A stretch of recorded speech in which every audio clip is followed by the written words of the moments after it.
देखिए नेमो तरीके आगे यही चिट्ठी में लिखो है ये जिला जबलपुर न्यारा ले है कुआरी घाट निराला जहाँ बहती नर्मदा जी की पावन निर्मल धारा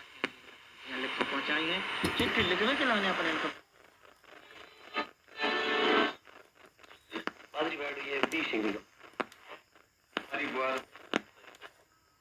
आगे जी लिख रहे कि लखन भैया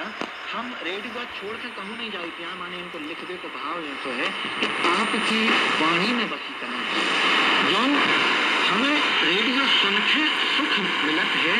वो सुख तुलसीदास जी और विनोबा भावे के शब्दों से मिलत है। भैया देखो आपने इतनी बड़ी बात बताई है इतने लायक तो नहीं आए और आपको हमारी वाणी हमारी बोली भाषा मीठी लगत है आपसे बहुत बहुत धन्यवाद और इसको लिखने के लिए और एक बार धन्यवाद। खुराक वाली कोविड-19 वैक्सीन ਨੂੰ ਹੰਗਾਮੀ ਵਰਤੋਂ ਲਈ ਮਨਜ਼ੂਰ ਕਰ ਦਿੱਤਾ ਹੈ ਤੇ ਦੇਸ਼ ਵਿੱਚ ਹੁਣ ਤੱਕ ਕੋਵਿਡ ਵੈਕਸੀਨ ਦੀਆਂ 50 ਕਰੋੜ 10 ਲੱਖ ਤੋਂ ਵੱਧ ਖੁਰਾਕਾਂ ਜਾ ਚੁੱਕੀਆਂ ਨੇ। ਆਕਾਸ਼ਵਾਣੀ ਤੋਂ ਖਬਰਾਂ ਖਤਮ ਹੋਈਆਂ।